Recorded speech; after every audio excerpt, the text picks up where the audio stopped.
శ్రీ గురుభ్యో నమ. గురు బ్రహ్మ గురు విష్ణు గురుదేవ మహేశ్వర గురు సాక్షాత్ పరబ్రహ్మ తస్మై శ్రీ గురవే నమ.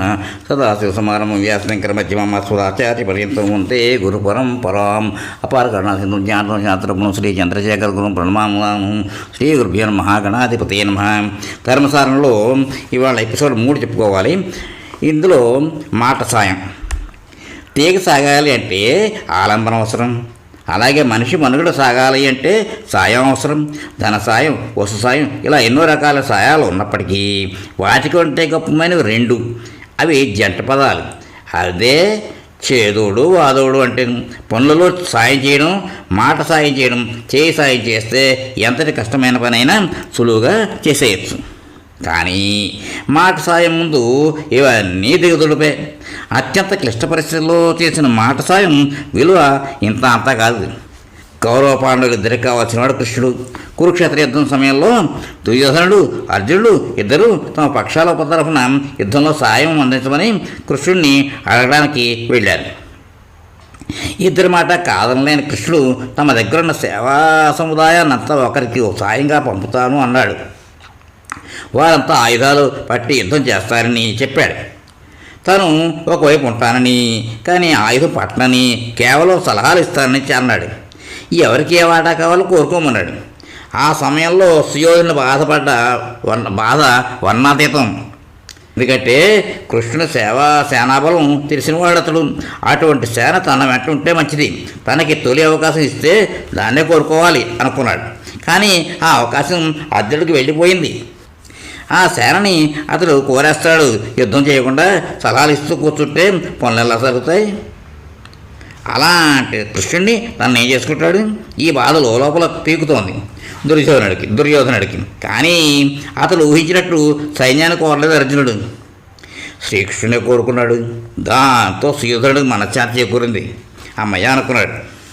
యుద్ధం ఆరంభమైంది. అర్జున ప్రసారదైన శ్రీకృష్ణుడు సమయానుకూలంగా సరైన సూచనలు, సలహాలు ఇచ్చి యుద్ధం చేయించాడు.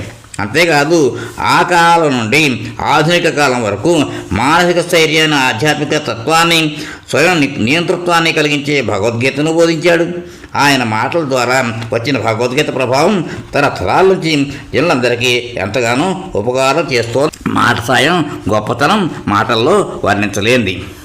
పదవిలో ఉన్న వ్యక్తి నోటి మాట సాయంతో జీవనగతులు మారిపోవడం మనం చూస్తూ ఉన్నాం. ఒక సంసారి కూతురి పెళ్ళికి నిశ్చయమైంది. పెళ్ళి నిశ్చయమైంది. చేతిలో డబ్బు లేదు. ఎవరిని అడగడానికి మొహమాటం. తన బాధని స్నేహితుడికి చెప్పుకున్నాడు. ఆ స్నేహితుడు పేదవాడు. అయినా ఎలాగైనా అతని బాధను తీర్చాలనుకున్నాడు. సమయం కోసం ఎదురు చూశాక అతడు ఆ గృహస్థు అన్నదమ్ములు, స్నేహితులు గ్రామ ప్రజల మధ్యలో ఉన్నప్పుడు ఈ పేదవాడు వారి మధ్యకు వచ్చి, అయ్యా, మీ అమ్మాయి పెళ్లి కోసం ఏమీ దిగులు పడవద్దు. ముందు వెనుకలు ఆలోచించకుండా పనులు మొదలుపెట్టేయండి. ఆ భగవంతుడు ఉన్నాడు అంతటికేను. ముందుగా ఆ భగవంతు దయ వల్ల నా వంతుగా ఇదిగో కొంత ఇస్తున్నాను అని నలుగురిలో వాగ్దానం చేశారు. ఆ మాట విన్న అక్కడ ఉన్న వాళ్ళంతా ఉలిక్కిపడ్డారు. ఇంత మంచి బంధువులు, ధనవంతులు ఉండి ఇంతవరకు ఎవరికీ ఆలోచన రాకున్నందుకు బాధపడ్డారు. అదీకాక పూటకి లేని పేదవాడు ఉన్న తెగింపును తమకలేదా? ఆ మాత్రం సాయం మనవంతులు చేయలేరవా అనిపించి అప్పటికప్పుడు వారిలో వారు చర్చించుకుని పెళ్లికి కావాల్సిన సరుకులని కూర్చి వివాహం నిర్విఘ్నంగా జరిపించారు. నిజానికి ఆ పేదవాడి సాయం అందించే స్థితిలో లేడు. అయినా అతడు ఆ మాటలతో అందరిలోనూ పోషణ తగిలింది. అదే మాటలో ఉన్న ఆ మాటలో ఉన్న మహత్తరమైన శక్తి. మాట ప్రభావం మనిషిలో స్థైర్యాన్ని పెంచుతుంది. అందుకే పూర్వం రాజుల్ని పొగడడానికి భటరాజులు ఉండేవారు. వారి పని రాజుగారిని అవకాశం వచ్చినప్పుడల్లా పొగడమే. ఆంజనేయుడికి అతని శక్తి తెలియదు. అలాంటి వాడిని సముద్రం దాటి లంకకు వెళ్ళగలిగేవాడు నువ్వు ఒక్కడవే అని అందరూ పొగిడేశారు. అప్పుడు అతని శక్తి అతనికి గుర్తొచ్చింది. అంతటి శక్తి ఉంది మాటకి. అలాంటి మాటకి అంత శక్తి ఉంది. మాటలను ఆచితూచి వాడాలి. లేకపోతే పెద్దవి దాటితే పృథివీ దాటుతుంది. అనుద్వేగకరం వాక్యం సత్యం ప్రియహితం చేయత్ స్వాధ్యాయ వ్యసనయనం ఒక్కసారి మళ్ళీ అనుద్వేగకరం వాక్యం సత్యం ప్రియహితం చేయత్ స్వాధ్యాయ వ్యసనయనం చైవ వాంగ్మయం తప ఉచ్యతే. మాట అనేది నొప్పించనిది, నిజమైనది, ఇష్టమైనది, మేలు చేసేదిగా ఉండాలి. అలాంటప్పుడే మాటల సాయాన్ని అందించగలుగుతుందని ఉపనిషత్ వాక్యం. ఇప్పుడు ఇంకోటి విడిచిపెట్టాలి. హెడింగ్: పనికిరాని పదార్థాలని విడిచిపెట్టేయాలి. దీనికి సంస్కృతంలో వ్యర్థ పదార్థాన్ని వర్జయేత్ అనేది సూక్తి. పనికిరానిది ఏమిటి అని ప్రశ్నించుకుంటే అప్పటి అవసరానికి పనికిరానిది అని అర్థం. అంతేకాని ఎప్పుడూ ఎక్కడా పనికిరాదని మాత్రం కాదు. ఉదాహరణకి బంగారం చాలా ఖరీదైంది, అన్నం దానంత ఖరీదైంది కాదు. కొద్ది ఖరీదు పెడితే వస్తుంది. కానీ ఆకలి ఉన్న మనిషికి ఆ రెండింటిని పక్కన పెట్టిన రెండింటిలో ఏది కావాలి తీసుకోవాలంటే ఖచ్చితంగా తక్కువగా ఖరీదున్న అన్నాన్ని తీసుకుంటాడు తప్ప బంగారాన్ని తీసుకోడు. అంటే ఇక్కడ లోక దృష్టిలో ఎంతో ఖరీదైన బంగారం కూడా ఆ ఆకలి ఉన్నవాడికి దృష్టిలో వ్యర్థ పదార్థమే. ఒక కోడి పెట్టక పొల మీద పురుగులని గింజలను ఏరుకు తింటుంది. అలాంటి సమయంలో కోడి కాళ్ళతో కెక్కినప్పుడు ఒక రత్నం బయటకు వచ్చింది. అది తలుక్కుమని మెరిసైంది. కానీ కోడి దాన్ని పైన చూడకుండా ఉంది. అంటే దానిపై చూడలేదు. ఆ పక్కన ఉన్న పురుగుల్ని ఏరుకుని తింటోంది. అది చూసిన రత్నానికి అహంకారం పెరిగి దానికి తోడుగా కోపం తెచ్చేసుకుని కోడి పుంజుతో, ఇంత విలువైన నాకంటే ఆ పురుగుల్ని ఎక్కువయ్యా, ఇదే మానవుడైతేనా ఈ వాటికి నన్ను తను నెత్తి పెట్టుకునేవాడు తెలుసా అంది.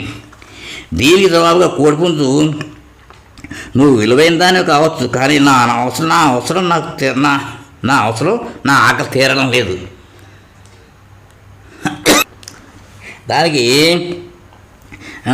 జవాబుగా కోడిపుంజు ఏమని చెప్పిందంటే, నువ్వు విలువైన దానివి కావచ్చు, కానీ నా అవసరం నా ఆకలి తీరడం, అందువల్ల ఆ అవసరం తీర్చడం నీ వల్ల కాలేదు. మరి అలాంటప్పుడు నువ్వు నా దృష్టిలో పనికిరాందానివే అంది. దాంతో గర్వం అణిగిపోయింది రత్నానికి. మహాభారతంలో ధర్మవ్యాధోపాఖ్యానంలో ధర్మవ్యాధుడు కౌశికుడు అనే బ్రాహ్మణ కుటుంబానికి ధర్మోపదేశాలు చేస్తాడు. ఆ బోధనలో భాగంగా నీ గొప్పవాడే కావచ్చు, మాంసం అమ్ముకుని జీవనం సాగిస్తున్నందువలన నేను తక్కువని కావచ్చు, కానీ నేను నా కర్మను ఆచరిస్తూ ధర్మబద్ధంగా జీవిస్తూ నా వృత్తిని గడుపుతూ ఉన్నాను. ఎందుకంటే మాంసాన్ని అమ్మడమే నా ధర్మం. అలా చెప్పి తమ ఇంటికి కౌశికుడిని తీసుకుని వెళ్ళి తల్లిదండ్రులని చూపించి, వృద్ధులు అశక్తులు అయిన ఈ వృద్ధులకు సేవ చేయడం వల్లనే నాకు ఈ జ్ఞానం కలిగింది అని పలికాడు. అంతేకాక వృద్ధులు వ్యర్థులు అని వారిని భరించడం వ్యర్థమే అని కొందరు భావిస్తారు. కానీ వృద్ధులైన వారు వ్యర్థులు కాదు, నిజానికి ప్రత్యక్ష దైవాలు.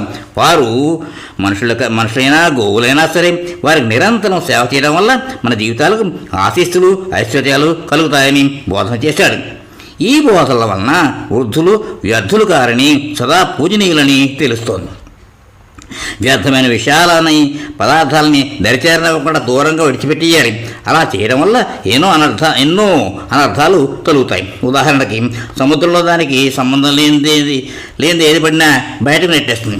అలాగే మనిషి కనులు కూడా చిన్న నలగ పడినా బయటకు పంపే వరకు విశ్రమించదు. కడుపు సైతం శరీరానికి అనవసరమైన పదార్థం ఏది తిన్నా బయటకు వచ్చేస్తుంది, పంపే వరకు వికారం పడుతుంది. అంతేకాదు ఆహారంగా స్వీకరించే పదార్థాలు జీర్ణమైనాక మిగిలిన వ్యర్థాలన్నీ బయటకు వచ్చేస్తాయి. నెట్టాక శరీరం చేసే ప్రయత్నం కూడా అంత కాదు. అనవసరమైన విషయాలు శరీరానికి కాదు మనసుకు కూడా ఉన్నాయి. అందువల్ల మనసుకు కావాల్సిన విషయాలను స్వీకరించి మిగిలిన వ్యర్థ విషయాలను విడిచిపెట్టాలి. దీనికి ఉపకరించేదే ధ్యానం. మనసులోకి వెళ్ళే విషయాలలో అవసరమైన విషయాల కంటే వ్యర్థమైన విషయాలే ఆ సమయానికి అవసరం లేనివే ఎక్కువ. ఆ వ్యర్థపు ఆలోచనలన్నీ తగ్గించేయాలి. దానికి సరైన మార్గం ధ్యానం. ఇదే విషయాన్ని రమణ మహర్షి మనసును నిగ్రహించుకోవాలనే కోరిక, దాన్ని స్వాధీనం చేసుకోవాలనే తలపు మనసులో భాగమే కదా అంటారు. కాబట్టి మనసులోకి వ్యర్థపు ఆలోచన రాకుండా నిగ్రహించుకోవడానికి చేసే ప్రయత్నానికి దోహదం చేసేది కూడా మనసే. ఇక్కడితోటి ఈ ఎపిసోడ్కి విరామం ఇద్దాం, తర్వాత కంటిన్యూ చేద్దాం. స్వస్తి.